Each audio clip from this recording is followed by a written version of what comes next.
Hello, everybody. Welcome into GC Live. I am Kendall Smith here for the very first time alongside of the seasoned pro, the seasoned vet. Wes Mitchell is going to show me the ropes of how to do GC Live today. But we're so excited to be joining you all. And we are also so excited to talk about our sponsors presenting this show. We've got Clint Hammond of the Mortgage Network. He has been so great to us here at Gamecock Central. You can see all of his information up there. Definitely the guy you want to go to when it comes to your mortgages. So you see his phone, 803-576-4450.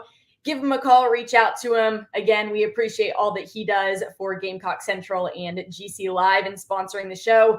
And then, Wes, we've got another really exciting presenting sponsor today. So why don't you tell the people about it? Yeah, welcome to your inaugural GC Live, Kendall. We've done a lot of pre-recorded videos for Gamecock Central, but this is your first GC Live, so congrats. This is exciting. We decided we're going to turn the page, do something a little bit different, get everybody ready for spring football, and spring football also means, Kendall, that it is tax time. So our newest sponsor comes on at the perfect time. The Liberty Tax team here in Columbia, South Carolina, they want you to overcome your taxiety, which apparently is a word. I didn't know it was a word prior to a month ago when Larry called me and said, hey, I want to be a sponsor of GC Live. But I don't know if you've done your taxes yet, Kendall, but it is tax time. So you have not. I can tell from the look on your face. So. Listen, I have taxiety. I have anxiety. You have taxiety. You didn't know it was a thing, but you do have it. I didn't know it was a thing. It's like a feeling and an emotion that I've had because of tax season. But now that you put a word with it, that makes perfect sense. It's not fun getting older and having to do your taxes. And that's one of the things about adulting that I've learned over the last couple of years. So tax season is upon us, but that also means spring football. Like you said, we're going to get into all of that today on the show. Like you said, so excited to be here for the very first time on GC Live. People are going to see if I can actually do the thing live instead of just pre-recording it. I mean, they don't know. Maybe I could take 100 takes. Maybe I just do one take in those pre-recorded shows, but this is the real deal here. Yeah, we're going to find out. And since you haven't done your taxes yet, you can give Larry and his team a call. They're going to help you through the process, 803-462-5576. They're throughout the Midlands. There's 3 different offices you can go to, or you can do them virtually. So you got plenty of options. This time of year, Kendall, they're open late and they're open on weekends. So they will definitely take care of you. And that will be one less burden for Gamecock fans, because I got to say, Kendall, looking at the Gamecock Central message boards, looking at Twitter, it's been a rough go for our people. Baseball swept by Clemson last week, loses a midweek game in awful fashion. Men's basketball, we're going to talk about it briefly. We're not going to hit y'all over the head with it. Men's basketball, tough showing yesterday. Yeah. Women's basketball fell short of the SEC tournament championship. So it's tough on everybody right now, Kendall. Yeah. No, I think that's when you know that things aren't right in the world, when the women's basketball team at South Carolina just loses a game. It just doesn't. I know they lost to Missouri earlier in the year, but it's so uncommon. It's such a weird thing. I didn't even watch the game. I just got on Twitter. I was like, all right, how much did we beat Kentucky by today? Look it up. And it's like, they lost. And then from there, the Clemson situation, losing midweek, the Xavier game for baseball, men's basketball having a tough showing at the SEC tournament. Like you said, we'll talk about it briefly here on the show, specifically starting with men's basketball, because that's kind of the most fresh, most recent loss for South Carolina. And they're waiting at this point now to find out if they will make the NIT. That's pretty much their only hope of any postseason play. So, Wes, at this point, I want to know what you're kind of thinking with that. Do you think that there is maybe a chance that South Carolina will play more, or do you think it's a done deal for them and their season's over? Yeah, the talk going into the SEC tournament was that they were pretty safe for the NIT. So I think they're probably still in. I haven't heard anything new or fresh on that, but certainly not the showing that they wanted.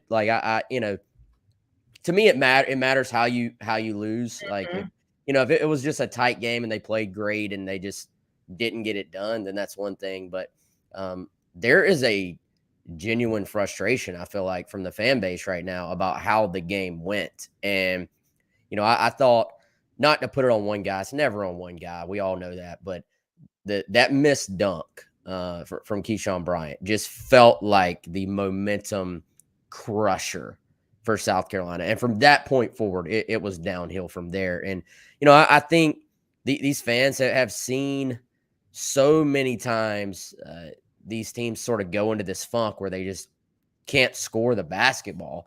That it's frustrating to watch. So, we'll see if there's season left. I don't get the feeling that the fan base is like even too excited about the idea of the NIT at all. We'll find out if they go as the team excited about the NIT. Who knows? We'll find out. I'm sure they'll say the right things. We will find out based on their play if they really are. But I think there is a strong push from the fans right now. For change, whether that's fair or not. At least from some very vocal fans. Kendall, I tend to look at it and say it can also always get worse. We always like to think that if there's a change, it's definitely going to get better. It's not like this basketball team is in the place that Will Muschamp's final football teams were. So, I think there's some nuance in the conversation about the future of the men's basketball team, both short term with the NIT and then long term with who's going to be running the program.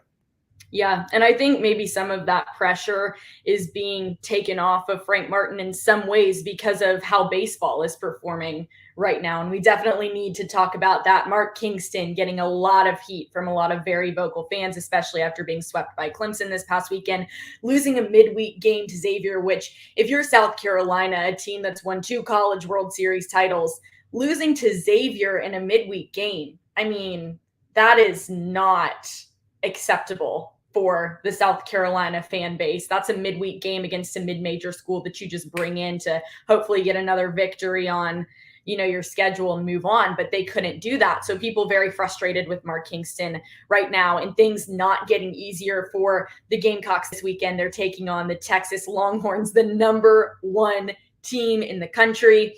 They were supposed to play today, and if anybody watching doesn't know, that game has been canceled due to rain. So they will play tomorrow at 1 o'clock and then Sunday a doubleheader starting at 1:30.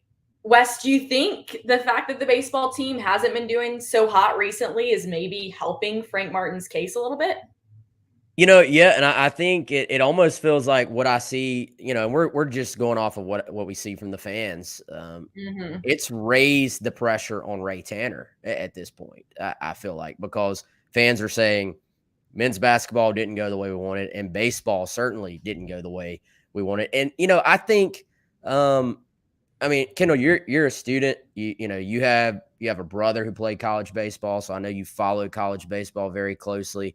And this fan base, it's not like most schools. Most schools, baseball is kind of like, we'll go to the game. And, if the team's really good, we'll probably like really support baseball. And then if the team's not so good, there may be a few little, grumbles about it here and there, but not to the extent of where there's going to be pressure to get rid of someone.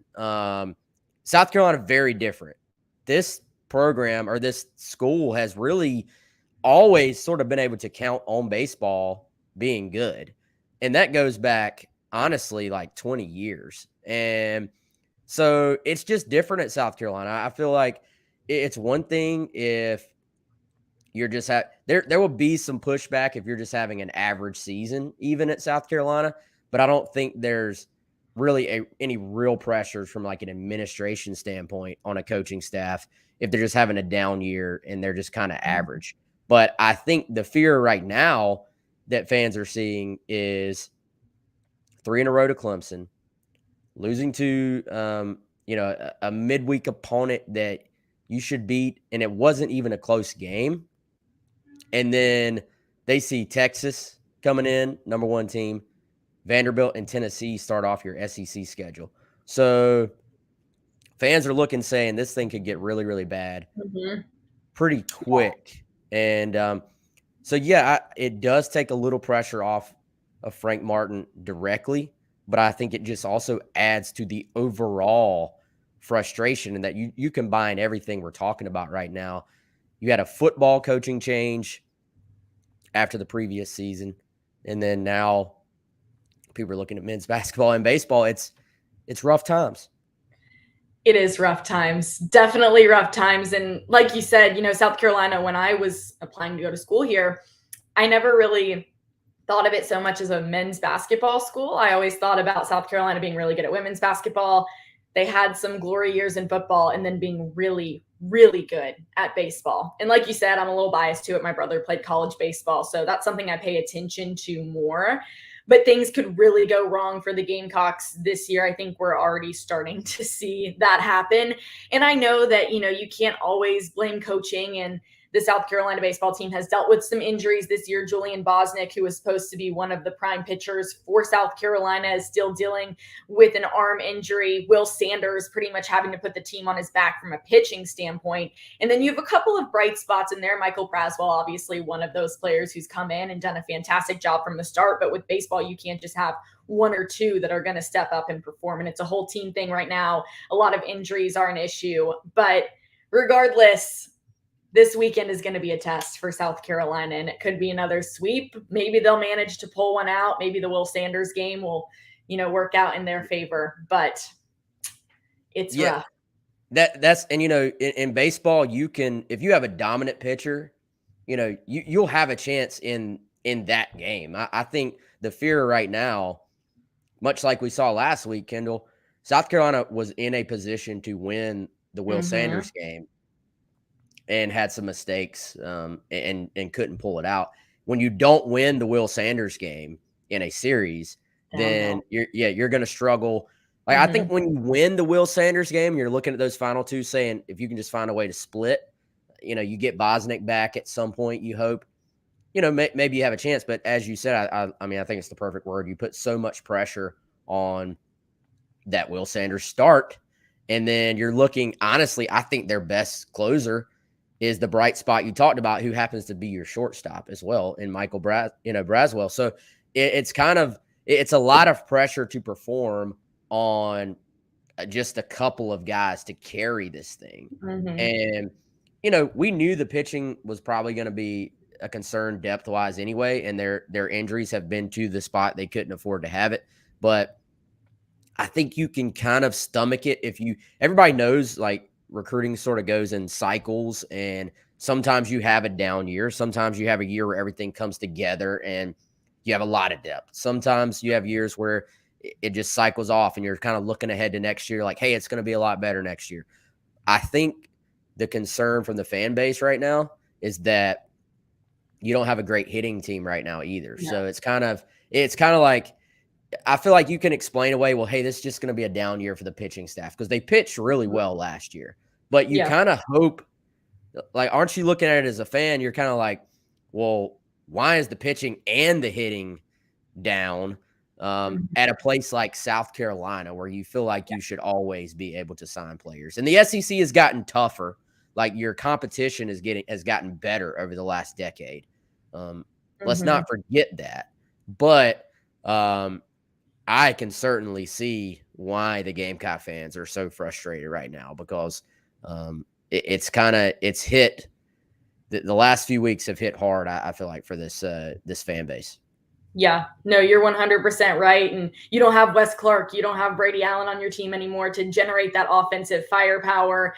Leaving runners on base has been a huge issue this year for South Carolina. They've continued to do that throughout the start of the season. So looking to ways to adjust that. And then Will Sanders, the thing I worry about with him, and this is my last quick note on baseball before we start to get into football talk. But last year, he really showed out. He was a true freshman. By the end of the season, you could tell he was laboring and he was tired because they put so much energy, so much pressure into utilizing him and utilizing his talents, that I worry that this year the same thing could happen, because they're going to ride him for as long as they can, 6, 7 innings. I mean, he had 14 strikeouts in the Friday game against Clemson. He was pitching fantastically. I understand you maybe don't want to pull a pitcher, but he had over 100 pitches in that game thrown. And that is a concern that early in the season, when you have such a long baseball season. and you're putting so much pressure on an arm like that. So that's another thing to take into consideration here already with the injuries, but you want to make sure you're not overworking your players to the point where by the end of the season, they're nothing. They're done and their arms are tired. So we'll see how it goes this weekend against Texas. Like we said, today's game canceled due to weather in the Midlands area, but tomorrow, first pitch will be at 1 p.m. Sunday, a doubleheader starting at 1:30 p.m. Wes, let's get on to something that I think makes people a lot more excited, a lot happier in the world of Gamecock athletics, and that is South Carolina football. I think you can mention Shane Beamer's name to anybody in the fan base, and they'll automatically get happier and brighten up. And just smile. Yeah, just a smile, the Shane Beamer smile, Shane Beamer special, whatever you want to call it. Lots to talk about with football because spring practice is coming right on up. There's some recruiting news. We're going to talk about storylines with that.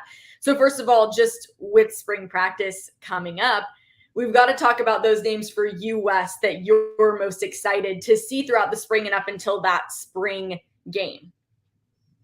You know, you got to start with Spencer Rattler. Like every Gamecock fan I talk to, that you just bump into, it always seems to be about Spencer. And so, I remember, when Marshawn Lloyd arrived on campus and Chris Clark posted, like, it was literally a 6-second video of Lloyd running through a drill and just looking really quick. And the thing ended up getting like 500,000 views. Just a little quick shot of Marshawn Lloyd at practice. So I believe Spencer Rattler is going to be like the same thing. So I can already tell you, Kendall, hopefully you're there practice 1. Your job is going to be just to video the first pass that Spencer Rattler makes and post it on everything. Pressure. That's a lot of pressure. I know, babe. You got to get the shot, right? They put the quarterbacks all the way at the back. You know how it is when you go in for those practices. So you're like zooming in. And luckily I have pretty good vision, so I could see. But it is hard to maneuver your way around all the linemen that are in front of the quarterbacks. Like, it's very strategic, I will say, the way that the quarterbacks are placed. But I will try my best. Yeah, you're going to have the Spencer Rattler cam. Just follow him everywhere, basically. But no, I'm excited to watch him. I think we're getting to watch a little bit more of practice this time around. I was hoping maybe we get a full practice. Not the case right now. Maybe they open up one to the fans at some point. Right now, no plans, at least as far as the announced plans for an open practice. I'm still pushing, guys. I want to see that happen. But yeah, Spencer Rattler, all the transfers, honestly, the running backs, Christian Bill Smith, Vassier Carroll, Antoine Wells Jr. at wide receiver. I always kind of get excited to see the new guys for the first time. I know fans love to read about that stuff. They want to hear about how they're fitting in. But yeah, I think there's going to be some excitement just about, seeing Rattler in a Gamecock uniform for the first time. And, seeing all the photos come out from first practice, I think is an exciting time for Gamecock fans because, again, to make this all fit together, when I texted Kendall, I was like, we got to talk some football because the fan base right now is just in a bad way for these other sports. Mm-hmm. So football right now in spring practice is a little bit of kind of an oasis to go hang out in to keep your mind off of all the other stuff. Yeah, 100%. And you mentioned the running backs there. I think, obviously Spencer Rattler, he probably goes without saying for someone that everybody wants to see, everybody wants to follow throughout spring practice. Yes, Wells, of course, too. Like you mentioned, Wes, a lot of those transfer players. And speaking of the transfer players, you said it there, Christian Beal Smith, Vassier Carroll, like those names in the running back room, along with Juju McDowell, along with Marshawn Lloyd coming off of last year, that position group to me is the most interesting because there's so much depth. There are so many players. You've got a couple of new transfers coming in. I'm so excited to see how that shakes out this spring. And obviously the spring isn't going to necessarily decipher who's going to get that first snap, who's going to get the most playing time come fall, but it does have a little bit of impact. So I'm excited to see what goes on with these running backs in particular. I love talking to Juju McDowell the other day, and he was talking about how he loves the competition. And I think that running back room is like a true testament to what Shane Beamer is trying to create at South Carolina. And he said it in a press conference back in the fall. He was like, at Alabama, you've got depth and you've got, your 4 strings of players. They're all super talented, 4 stars, 5 stars going against each other, trying to compete, and they all have a chance to play. And I think South Carolina, Shamer's trying to develop that, in this running back room is kind of that first position group that we're really starting to see, like, all right, like, who's going to play? I think a lot of people would take the safe bet. Spencer's obviously going to start at quarterback. We don't know that for a fact, but it probably will happen with a position group like the running backs. It's going to be fun to watch it. Yeah, it will be, and I'll encourage everybody to go check out Kendall's Garnet Trust interview with Juju. Really some cool stuff there. I thought he opened up about on the field, off the field, some of his hobbies and stuff, and those interviews have been really fun for us to be able to get to, see these guys on a little bit more of a personal level, and let the fans meet them a little bit more on a personal level. But yeah, I have no idea how the running back room is going to shake out. I'm curious to see, Kendall, who gets the first snap at practice, because it doesn't, it's one of those things that you could easily explain away and be like, it doesn't really matter. And, months from now, what will it be like? 6 months from now, 5+ months from now. It really doesn't matter. But does it also give you a little hint at kind of where the coaching staff's mind may be for that position group? And coaches tend to kind of reward whoever's had the best offseason with kind of that first up day one status. And I've just had this gut feeling that Christian Beal Smith is going to be the starter next year. And it's because everything I hear about him, like the fact that he's a playbook fiend, like he's one of these guys that just wants to dive into the playbook, that he's a consistent performer, that he's mature. All those things are things coaches gravitate to. Like people like us, fans, media, etc. We care about the big plays and the splash plays and the stuff like that. Coaches want to send the guy out there they can trust to be consistent and do what they ask. So that, to me, screams Christian Beal Smith. But if you're the staff, are you going to put him out there first when in spring practice, when he's the new guy? He just got here in January. So to me, Marshawn probably is the first guy out there now, just because he's been here longer. He's a year older than Juju, and has played kind of a similar amount of time to Juju. So I would probably say him. But to me, if Marshawn beats out Christian Beal Smith, and let's zoom ahead 6 months from now, if Marshawn beats him out, that's a great sign, because I feel like you kind of know what you get from Christian Beal Smith. He's done it at a high level at Wake Forest. So if Marshawn beats out that sort of level of play, then to me that means he has completely, entirely gotten back to his pre-injury status. He's a 5-star guy coming in. Expectations were so high for this guy. To me, that's a sign that this running back room could not just be really good, but could maybe even be great. Because I think the baseline is that they're going to be good. They're going to be solid at the very least. But if Lloyd just sort of takes that next step, then I think that means this could be a great room. And that's not even to mention, that's just based on Beal Smith and Marshawn in my eyes. You know what you're going to get from Juju. Lavasia Carroll is a wild card. We don't know what that's going to be like yet. So you have these diverse skill sets. All these guys do stuff a little bit differently. So I think that will be one of the most interesting storylines through spring and then into fall as well.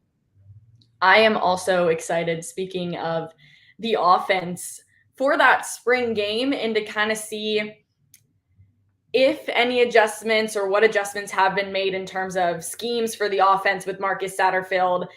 He has, he received a little backlash last year, and there were some low lows, and there were some moments where it was, it was fine too, and whatever. When South Carolina beat Florida and Auburn, happier times. But when they got blown out by Texas A&M or Clemson, not happier times for the offense. So I'm kind of interested to just see any development that may have been made. And I know we'll see that more into the fall as well, because that was certainly something last year that was spoken about a lot, and whether or not Marcus Satterfield should even return as the offensive coordinator this year for the Gamecocks. So I don't know what you think about that, Wes, but that's just kind of one of those smaller things where I'm like, maybe that could be something to follow along with, just because it's been a hot topic among the fans.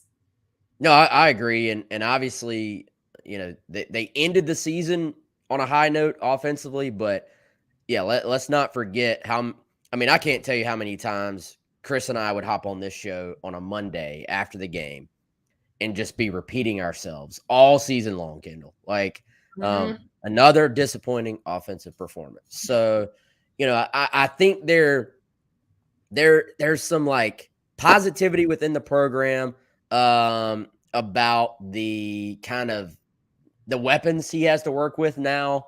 You feel like the quarterback situation's in a little bit better spot, receivers in a better spot. Jaheim Bell, the way he finished the year coming back, Stogner being added to the tight end, group after the spring. There's some excitement on that standpoint, but it still has to all be put together, and it has to be steady on game day. So that's still a big question. I've heard that they've met with at least one NFL team this offseason. A lot of times coaches will go out and sort of spend time with teams about scheme and stuff like that. So, I've heard they met with at least one NFL team. It's still going to be kind of an NFL-based offense, but you would think and hope that they're going to kind of dial in on what worked late in the season. I know that was a big frustration for the fans as well, that it felt like it took a while for them to sort of figure out what they do best. And hopefully now that you know that to an extent, I know it's some new players, but maybe you kind of focus in on that in the spring and kind of try to continue to hone in on that thing. Last spring, Kendall, you'll remember all the press conferences were about how they were trying to figure out what they did best. And it was like, we're going to take from the Oklahoma offense. We're going to take from Satterfield's offense. We're going to take the Joe Brady, Panthers, NFL stuff. And you're kind of trying to mix and match. And I don't want to say there's wasted time in there, but some of it probably was wasted time last spring where you're trying to figure out what you want to do. Maybe now that you know what you want to do, a lot of these guys are in their second year in this system. You hope that you can have a more efficient spring. Maybe the guys that have already done it can help bring along the new guys to where it's a little bit more of an efficient install, as opposed to like last year, everybody was having to learn it, at the same time together, and it's new for everybody. And, you got guys like Luke Doty who like every year, both years he was here, it's a different scheme. So you actually, for once, and the first time in a while, you're going to have a scheme that everybody is in it for the second year. And from what I understand, Kendall, that was part of Beamer's consideration in not making a change, is that, if you made a change, that would have been the third scheme in 3 years, which is just really tough on your veteran guys, because they're having to constantly learn something new. Yeah, no, absolutely. And I think that we realized kind of in the Duke's Mayo Bowl that there were some things that worked better for South Carolina. That really high intensity, complicated pro style offense that they were running last year, like it just wasn't working. And like you said, it was the first year, and there's only so much time that you have to learn all of those plays, especially when you had a completely different offensive coordinator the year before, if you're a veteran returning. So I think slowing it down a little bit, making it a little bit more college style, is for the benefit of the entire team. Also, having Spencer Rattler in that quarterback position with his experience and having him there, that obviously helps a ton for South Carolina. So it will be interesting to see it develop. A couple comments about the offensive line, Wes, and I think, this is something that we can't really say like too much about right now because we haven't seen spring practice. We don't know really what's happened in the off season and what's going to be happening there. But that is also one of those points on the team from this past year. The improvement has got to be made there because you can have a great quarterback in Spencer Rattler. You can have a great running back in Christian Beal-Smith. But if you don't have an O-line that's going to block, like it's just not going to happen. So I think that's something as well. And I don't know if you have any insight or something that you want to say about the offensive line heading into this spring, but that will be a point of emphasis that we're certainly looking at on Gamecock Central to see what's happening there, because it was a very disappointing year from an offensive line perspective in 2021. Yeah, and there was a lot of talk this offseason about who can come in and help the offensive line for South Carolina. And, a point I've been trying to make is that it's kind of going to have to be an internal thing. Like there's not a recruit that's just going to come in and save the offensive line as a true freshman. People obviously were thinking transfer portal for that position.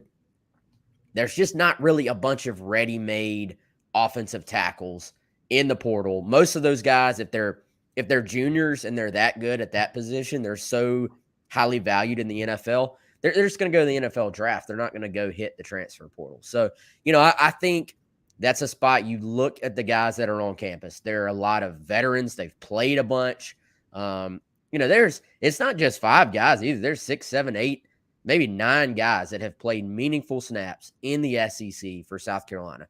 So to me, it's about those guys making progress. It's about finding your best 5.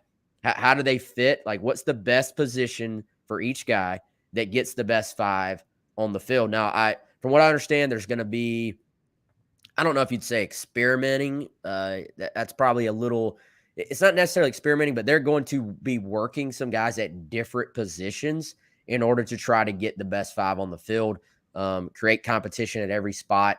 You have several guys who could play guard or tackle. You have some guys who could play guard or center.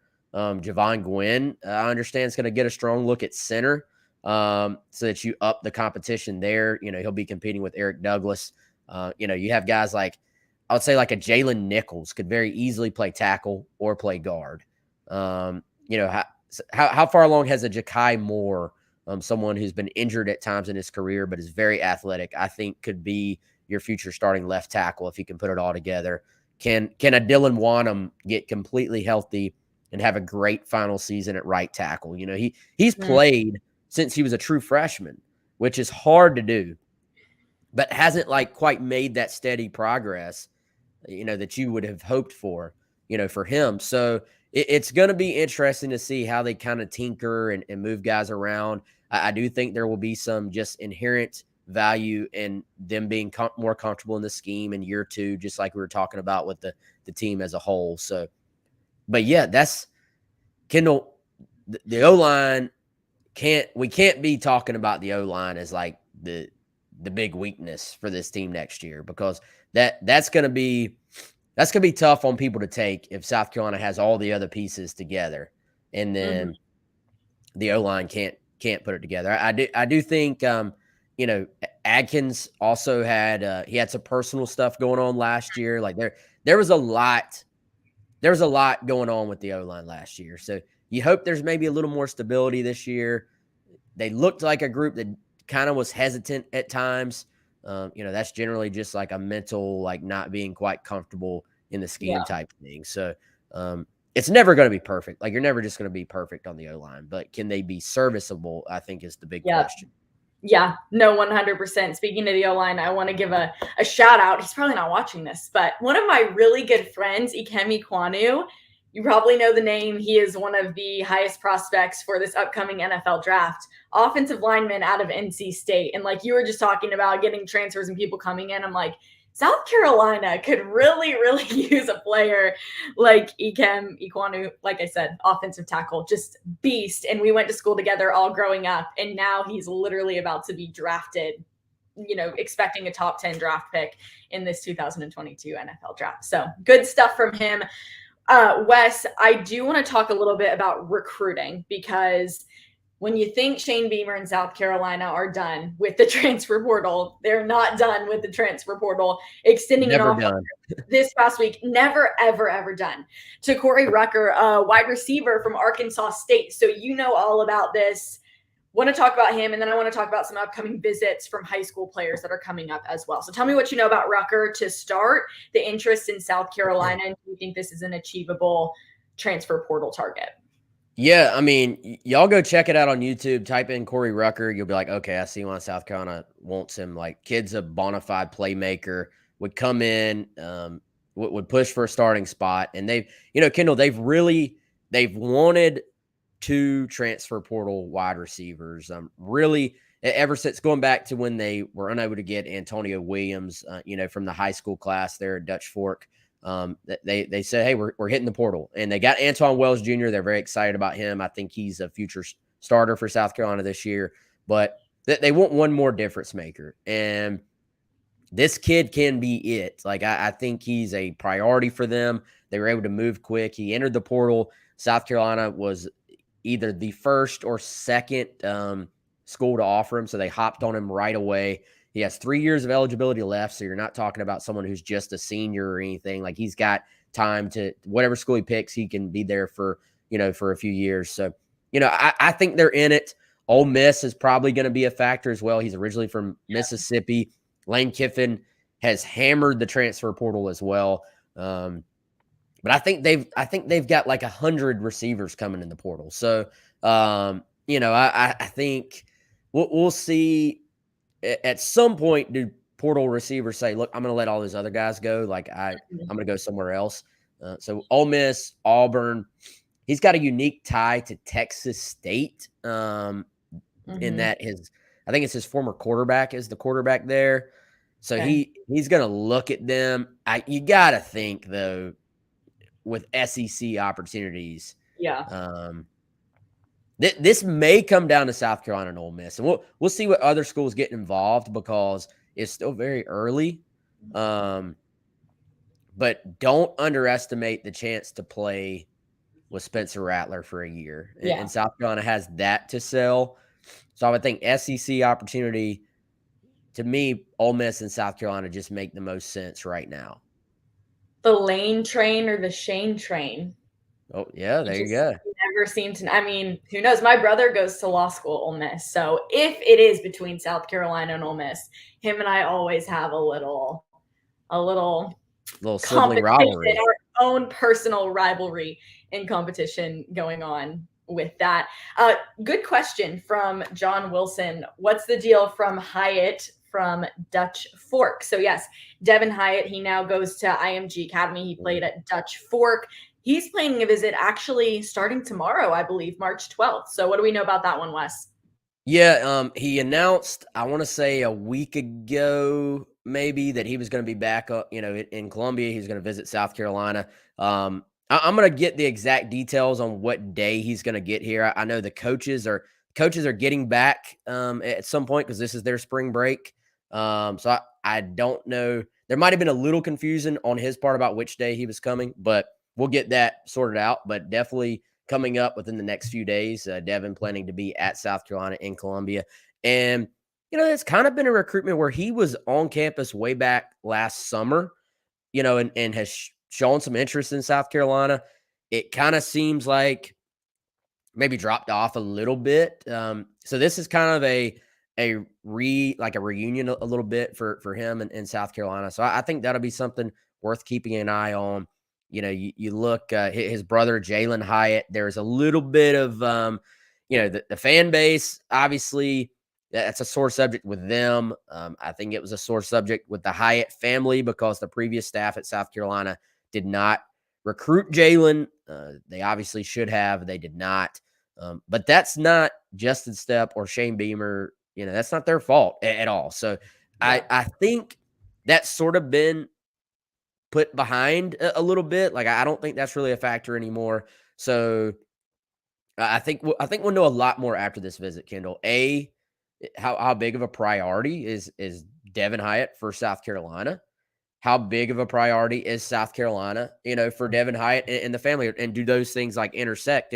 If both sides, have increased their interest, which it seems like maybe they have, then this could be going from what I think most fans thought was probably a little bit of a long shot to being something that's a possibility. Because the Hyatt family, from what I understand, there are a lot of Gamecocks in the Hyatt family. It's not like this is a group of people that just locally never liked South Carolina. It was just they were very put off by the fact that South Carolina under Muschamp and Brian McClendon thought they did not need Devin or Jalen Hyatt when I think they could have used him, if you ask me. Yeah. And, those even recruiting from years ago, when it stays within a family, you don't forget that stuff. Just going through the recruiting process, and it's certainly it could be something that doesn't help South Carolina, but also, like you said, it wasn't Shane Beamer, and Shane Beamer brings a completely new presence, a new game to the recruiting process. So we'll see how it all works out. Wes, I'm trying to think, any other recruiting updates that we need to tell the people about right now? Well, I'm going to encourage our subscribers to go check out my latest Carolina Confidential, some news on another quarterback to keep an eye on for 2024. A kid named Dante Reno, who's going to visit South Carolina later on this month. I really, I think, in quarterback recruiting, people may be out there saying 2024, like, I'm not ready to care about 2024 prospects yet. But quarterback recruiting, it starts so early, Kendall. Like, it is time to already care about 2024 quarterbacks. And, I would say Jaden Bradford, who is also at IMG with Devin Hyatt and was at Chapin. South Carolina still very much recruiting him hard. But you're rarely going to recruit just one guy, at that position. So I had somebody ask me, well, does this mean something with Bradford? No, it doesn't. It just means South Carolina's, at this early point, going to recruit multiple quarterbacks. And, there's been talks about other, like Jalen Davis, at quarterback. There's a kid out of Alabama that South Carolina's offered for 2024 at quarterback as well. But I think Jaden Bradford and Dante Reno are the two quarterbacks for 2024 that I would be paying most attention to, as far as them having interest in South Carolina. And from what I understand, South Carolina having very high interest in them. So more on Dante in that piece, more on what I believe is probably South Carolina's top tight end target in that piece for 2023. So yeah, if you're a subscriber, go check that out. And I think that's it for recruiting. I mean, recruiting's always, it never really slows down, and it's probably going to pick up once spring practice starts, which again is next Tuesday. You will see some recruits sort of periodically checking in for spring practice and kind of taking visits, and then they'll have some more junior days in there as well. 2024, Wes, I don't want to think about it, because that means that I will be out of college for a year. By the time those high school quarterbacks graduate high school, I will have been out of college for a year, because I'm the class of 2023. So you just really brought up something that scared me a little bit, because the reality of graduating doesn't feel real at this point. It will be here before you know it. I can't. I can't. Really quickly, question about Step. His brother is coaching at Louisville. Yeah, PSA. PSA. That is correct, John. We will set the record straight right here. Justin Stepp is still at South Carolina, and to our knowledge, will be at South Carolina. His brother has recently taken a role coaching at Louisville. Yeah. Shout out to Josh, former Lexington high school coach. Funny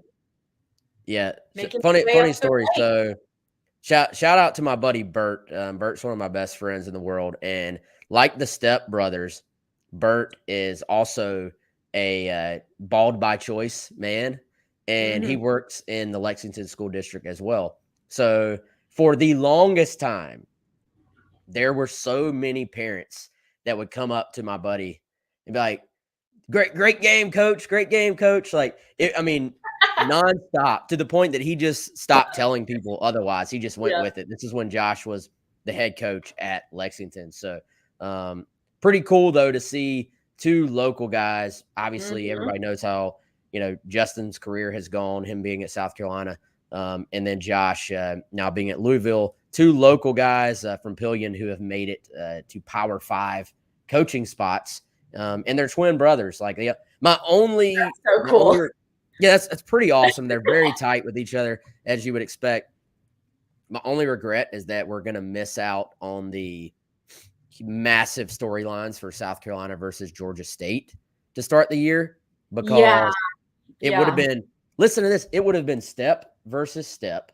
It would have been, you had Travian Robertson, who actually reportedly is also leaving Georgia State, former Gamecock defensive lineman. Bryson Allen Williams was an off-the-field coach for them, grad assistant, is now with North Carolina. And then, of course, Sean Elliott, the head coach at Georgia State. So you had all these little storylines that would have been really fun for that game, but now they are out the window. I get the feeling the Step brothers probably, maybe they didn't want to go up against each other. Like, I imagine for twins, that would have been very, very weird. The constant competition, like, of being twins, all growing up, twin brothers. There's always that competition. It would have made for, I think, a really cool experience, but no disrespect to Georgia State, because great school. They have a really good budding program. But of course, when you're getting a Power 5 offer to coach and you're at Georgia State, I think for a lot of people, it's only natural and obvious to take that step up, as long as it's what's right for you, and take that Power 5 offer. So came at a good time for them, maybe a little sad for the media, but I'm sure there will be other storylines that will be whipped up and discussed throughout the summer and into the season. Wes, want to talk really quickly about the schedule for players and coaches talking. So last year, Coach Beamer always did his press conferences on Tuesday afternoons. I don't know if that's sticking through the spring, and I know it's more sporadic sometimes during the spring when they talk. Do you have any updates on that? Yeah, and I'm hoping I'm not losing my connection here, y'all, because I tried to just post a link. I don't know that it's going through, but that is on. There is a schedule on GamecockCentral.com. Yeah. So awesome. Hopefully y'all may be able to see a link in the comments. If that did not go through, just go to the Gamecock Central homepage. There is a schedule. Y'all hang with me. I'll give you a little brief overview. So first practice is at 9:45 on Tuesday. That's March 15th. Beamer will speak at 12:30.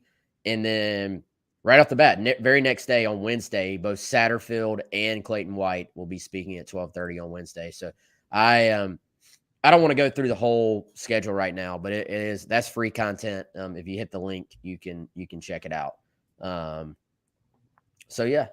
Less than a week away until spring practice. 4 days away, Kendall. I have class at that time, but I'm going to have to see what I can do, because we're going to have to hit up your professor. Well, my class at that time is SEC football and the sports media. So, like, I'm going to SEC football. That's basically a field experience.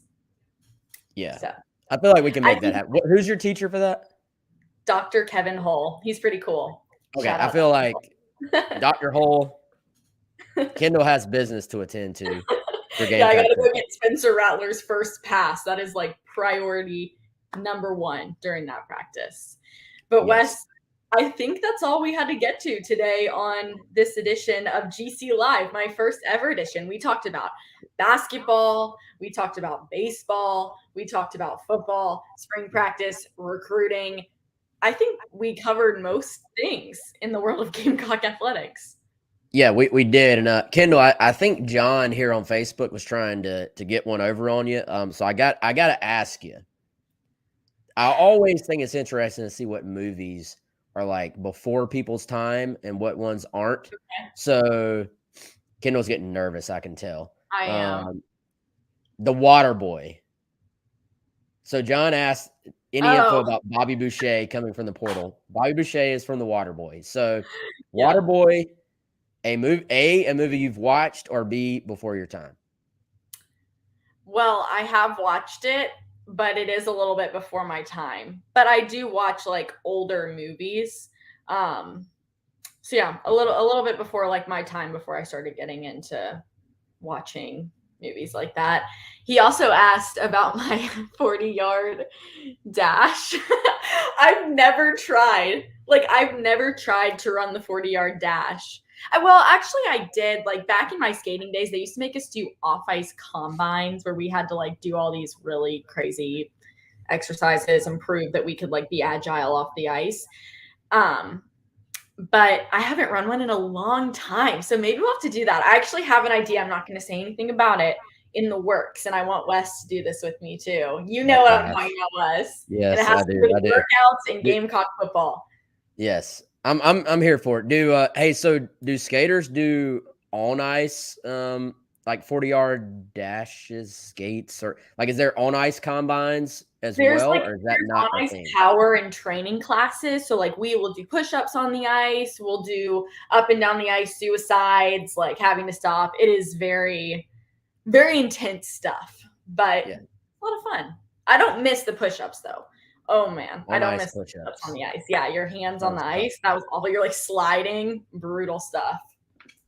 So definitely. That is my life story with skating. But like I said, does it for GC Live. I so enjoyed being here for the first time, Wes. Thanks for having me. Thanks for guiding me along and providing all of that information. I feel like it was a very educational episode of GC Live today. Yes, good job, Kendall. You get 10 out of 10. We're going to see about getting you out of class on Tuesday. And as always, shout out to the Liberty Tax team here in Columbia. Shout out to our buddy Clint Hammond, Gamecock Central supporter, Gamecock supporter.